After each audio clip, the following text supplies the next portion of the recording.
On April 21st, 2025, the Vatican stood still, cloaked in a heavy silence. The bells of St. Peter's Basilica tolled, not in celebration, but in farewell. Pope Francis, the spiritual leader of 1.3 billion Catholics, passed away at 7:35 a.m., leaving a world in shock and a church at a crossroads. Yet, amidst the crowds flocking to St. Peter's Square, a quieter story unfolded, not in Rome, but in a modest home in Ituzaingó, Argentina. Maria Elena Bergoglio, Pope Francis's youngest sister and last surviving sibling, lived her life in the shadows. When her brother, Jorge Mario Bergoglio, became pope in 2013, she chose to stay out of the spotlight, a humble figure avoiding public attention. But today, as the world watches the Vatican for signs of the Church's future, Maria Elena did something unexpected. She opened an old wooden box and retrieved her brother's final letter. Its words didn't just bring her to tears, they could reshape how we view Pope Francis's legacy. Sent from the Vatican days before his death, this letter wasn't like his public messages.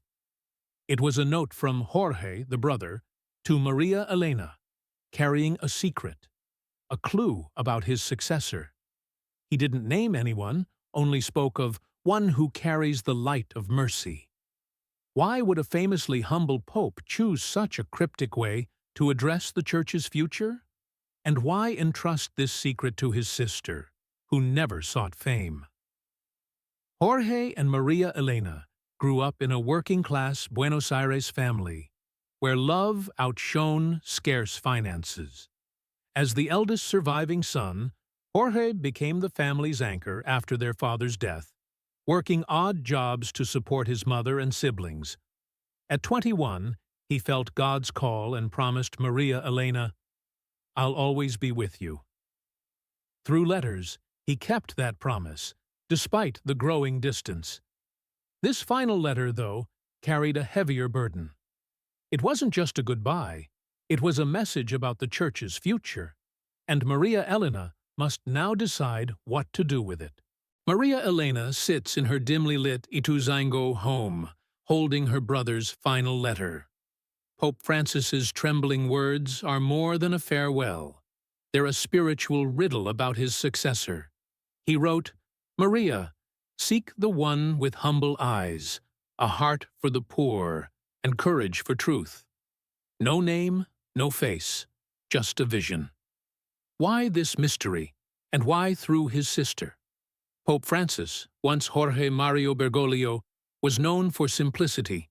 He shunned the papal palace for a modest guest house, wore worn shoes, and washed the feet of prisoners. He challenged power, within the Church and beyond, for mercy and justice.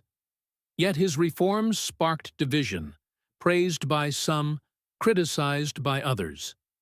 Naming a successor could have deepened these rifts in a Church torn between tradition and progress. Instead, he described qualities, humility, compassion, that defined his life, hoping to guide the future without causing strife.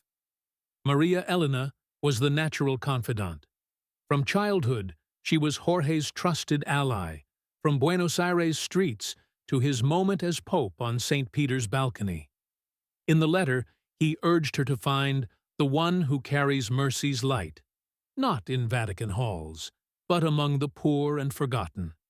This evokes a leader like Jorge, a priest in a slum, a cardinal serving quietly.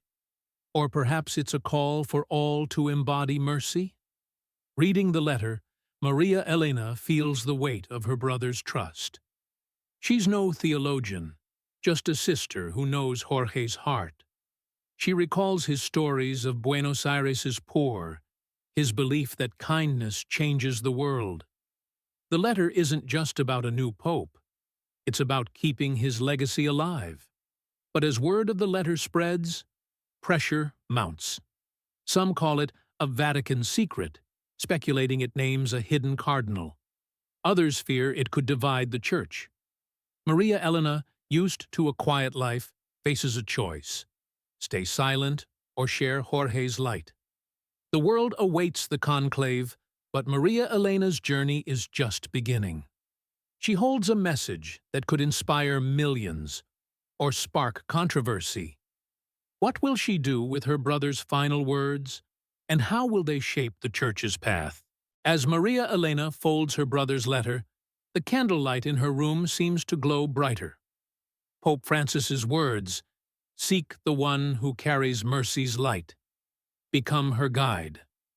In Ituzaingó, far from the Vatican, she grapples with a daunting task: how to honor her brother's final wish as the world awaits a new pope. She starts quietly, sharing the letter with a small group at her local church. Reading Jorge's words, "Find the one with a heart for the poor," she chokes up. Listeners see in her the simplicity of Jorge himself. A young priest suggests the message isn't just about one person, but anyone continuing Pope Francis's work. Priests in remote villages, volunteers, or ordinary people helping others. Maria Elena smiles. Perhaps Jorge wanted her to spread a spirit, not chase a name. But the letter's fame grows, bringing scrutiny. Some call it a Vatican clue, guessing it hides a cardinal's name. Others worry it could fracture the Church. Maria Elena, unaccustomed to attention, finds strength in Jorge's old letters. One reads, "Act with love, and God will guide you." She chooses not to reveal the letter fully, but to share its heart. A call for leaders, in the Church and beyond, to embody mercy. As the conclave nears, Maria Elena's story spreads globally. People ask, who will be the next pope? But a deeper question emerges: how can we all carry the light Pope Francis left? The wooden coffin inscribed with Franciscus, resting in St. Peter's Square, isn't just a farewell to a pope, but to a brother who taught that true power lies in love. Maria Elena, clutching the letter, becomes the keeper of Jorge's flame. His legacy isn't a throne, but countless acts of kindness, however small. If this story moves you, share it to keep mercy's light burning. And ask yourself, where will you carry that light? The world may seek a new pope, but Maria Elena reminds us that Jorge's vision of a world led by compassion lives in us all. Let's honor him by making that vision real.